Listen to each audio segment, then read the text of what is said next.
Kidung Agung pasal 1. Kidung Agung dalam perspektif mempelai wanita atau gereja. Pendahuluan. Dunia sebelum COVID dan dunia setelah COVID tidak akan pernah sama lagi. Kecenderungan sikap manusia akan semakin terlihat, yang baik akan semakin baik, dan yang jahat akan semakin jahat. Kedua-duanya seperti berlomba-lomba untuk eksis melalui media sosial. Namun pada akhirnya isi hati setiap orang akan diuji dan terlihat jelas di hadapan Tuhan Yesus Kristus. Karena itu, hai kekasih Tuhan, janganlah heran dengan kondisi manusia di zaman akhir ini. Teruslah mengarahkan fokus dan mata hatimu pada Tuhan kita Yesus Kristus dan karyanya yang sudah selesai. Seperti ada tertulis, barang siapa yang berbuat jahat, biarlah ia terus berbuat jahat. Barang siapa yang cemar, biarlah ia terus cemar. Dan barang siapa yang benar, biarlah ia terus berbuat kebenaran. Barang siapa yang kudus, biarlah ia terus menguduskan dirinya. Wahyu 22 ayat 11. Kabar baiknya adalah bahwa memang kita hidup di dunia ini, tapi kita bukan berasal dari dunia ini. Kita tidak bisa sama dengan dunia ini. Kita berasal dari kerajaan surga, terpelihara dan terlindungi oleh Bapa kita di surga. Yohanes pasal 17. Selama menjalani hidup bersama dengan Tuhan, penulis memiliki kerinduan untuk membagikan apa yang telah Tuhan sampaikan kepada penulis, sambil menunggu instruksi dari Sang Kekasih menyampaikan apa yang harus disampaikan. Suatu hari ketika sedang berdoa subuh seperti biasanya dan bercakap-cakap dengan Tuhan mengenai kondisi dunia saat ini yang semakin gelap, tiba-tiba Tuhan Allah Bapa berkata untuk membuat buku mengenai Kidung Agung dalam perspektif mempelai Tuhan atau gereja kekasih Tuhan. Setiap pribadi yang memiliki kerinduan untuk semakin mendekat kepada Tuhan, mengerti isi hati Tuhan Yesus, kasih sayang Allah Bapa, dan selalu percaya bahwa Allah Bapa ada di pihaknya oleh karena iman percaya kepada Yesus Kristus sebagai Tuhan dan Juru Selamat pribadi.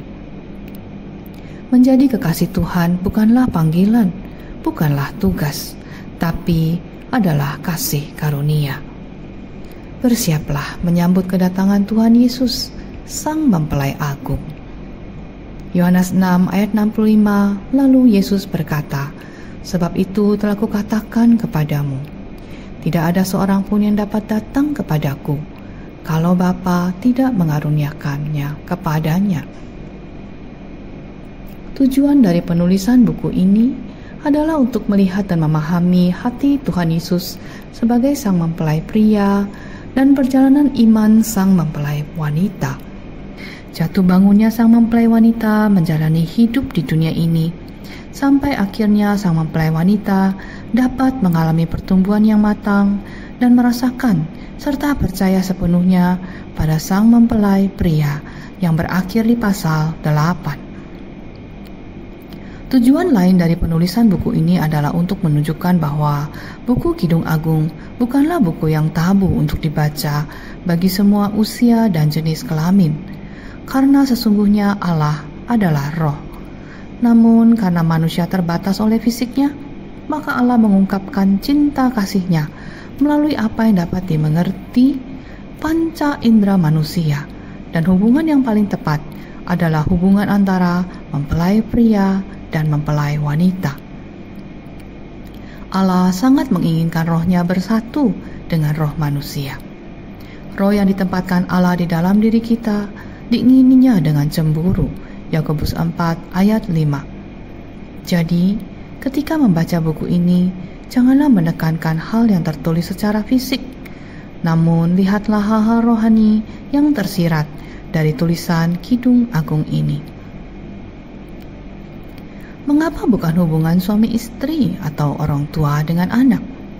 Karena segala hal yang terindah dalam pernyataan kasih sayang dalam hubungan sang mempelai Bagaimana misi sang mempelai adalah untuk mengadakan pengumuman kepada seluruh dunia, saling menyatakan cinta yang tulus dari dua pihak yang tidak punya hubungan darah, namun mau bersatu satu dengan yang lainnya. Karena itu, atas dasar kasih karunia Tuhan, maka buku ini akan terus berlanjut sampai dengan pasal 8 yang uniknya sepertinya belum selesai. Besar harapan penulis agar para pembaca dapat membaca setiap ayat dari penjelasan dari buku ini, meminta pimpinan Roh Kudus dalam pembacaan setiap lembar, dan menaruh catatan-catatan pribadi yang penulis yakin akan sangat berguna ke depannya untuk terus bertumbuh semakin matang sebagai kekasih Tuhan. Akhir kata, penulis mengucapkan selamat menikmati perjalanan kita sebagai kekasih Tuhan. Dan lihatlah bagaimana Tuhan berbicara secara pribadi padamu. Siapa yang tahu kejutan indah apa yang menantimu selanjutnya? Segala kemuliaan bagi Allah Bapa di surga dan Tuhan Yesus Kristus Sang Mempelai kita. Teriring doa dan kasih, Maria Mira, Jakarta, Indonesia.